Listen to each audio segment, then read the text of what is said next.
Flickers of gold dancing across the water, the rising sun marking a new day in the Florida Keys. If you look up right now, I mean, you couldn't tell anything was wrong. It's, Mother Nature at its finest.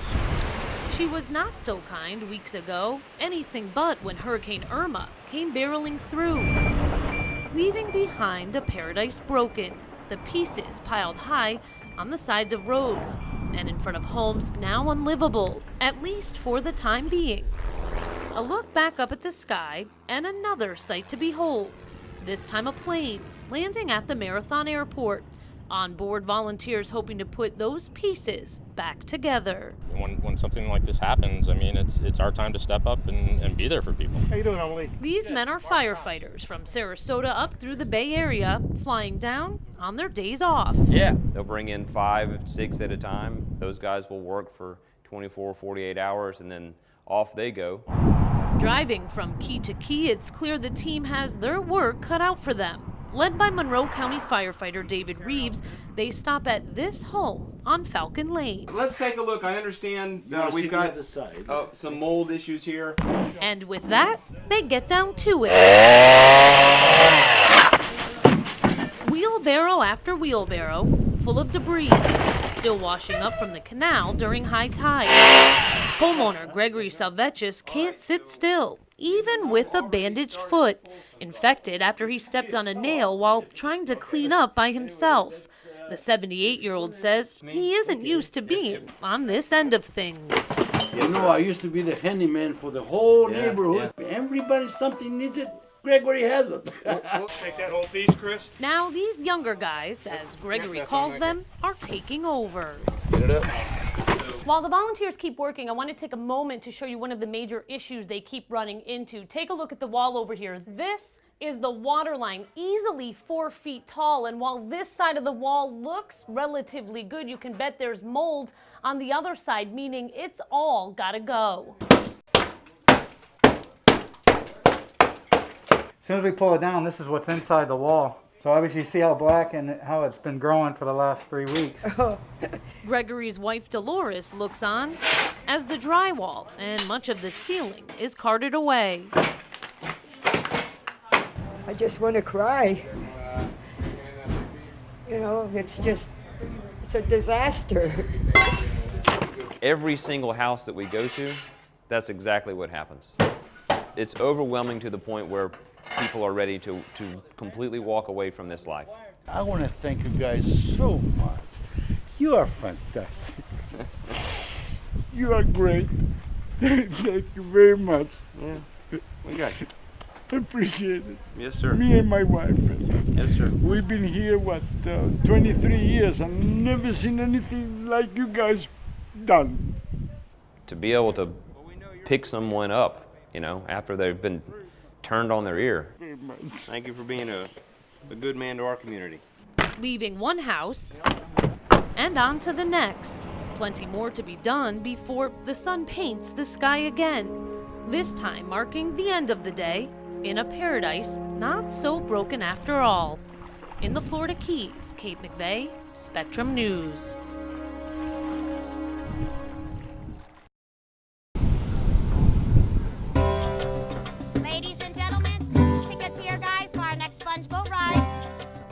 Tour of Tarpon Springs. Folks, you trust the boat ride today? Is like visiting Greece. Anybody want to go sponge boat ride? Have a boat going out. Without ever leaving Florida.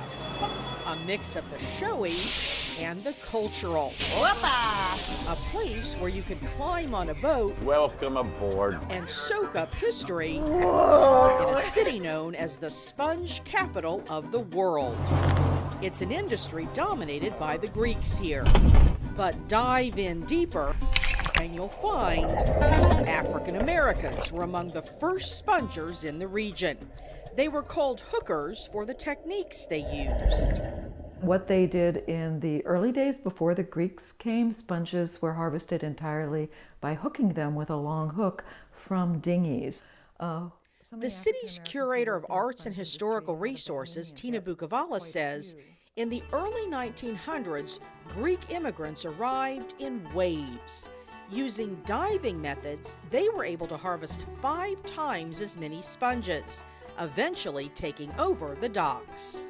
Many in the African American community went to work on their boats, often as crew members, engineers, cooks, but some as divers as well. These are people that I knew personally. Alfred Quarterman remembers it all. Walking through Rose Cemetery, he points out dozens of graves that belonged to blacks who worked in the sponge trade, including his father and uncle. And believe it or not, they both spoke Greek fluently. Because after all, if you're on a boat for 2 months or so back there, you better understand something that's going on. Alfred recalls a closeness between the two communities. I have never had a problem with Greeks because when my father went out on the boat, it was not unusual for the families to invite me over to their house. That's when I learned about goat cheese, feta they call it, and spaghetti, and Greek candy. Most of the African American spongers are gone now, their contributions marked in gravestones at the cemetery. But Alfred is keeping track. Thomas Stout, Florida. Reuben Smith, Bahamas. Thomas Knowles, Florida. John Johnson, Johnny Johnson, Frank Fisher. He worries about their impact being forgotten. And you'd hate to see anybody that lose their identity because nobody thought about them anymore. So he's working to have the cemetery designated as a National Historical Site. And when I see the history of my father and my uncle, I'm very proud of that, and I love it. The pioneering spirit of those early spongers still living on in people's hearts and minds on the docks to this day. In Tarpon Springs, Lori Davison, Bay News 9.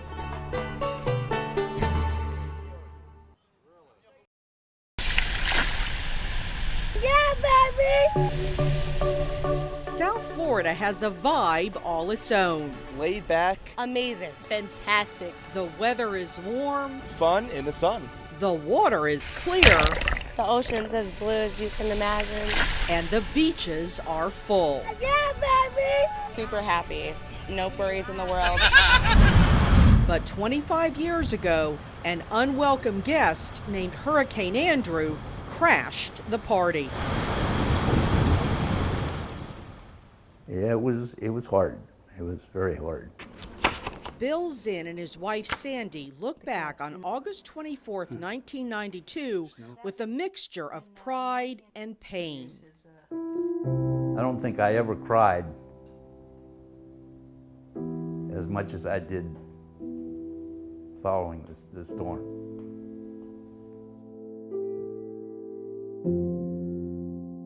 The couple was at home with their children when Hurricane Andrew hit.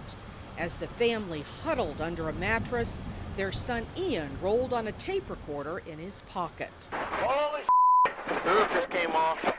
All right. Okay. It's all right. We're underneath the mattress. We're fine. When we crawled out of the mattress, it's kind of a blur, really. We just kind of wandered around, I guess, more or less in a fog. Realizing their home was gone. It's hard to go through to see everything you own basically destroyed. There are still remnants of Hurricane Andrew here in the Zinn's neighborhood, like this concrete slab that sits where a house once stood right next door. You just deal with it. You just move on.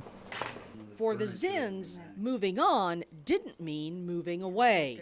Instead, they rebuilt on the exact same spot. It's nice to see, what we got now versus where we were. These are all pictures from Andrew. The new house even includes a wall of remembrance dedicated to the storm.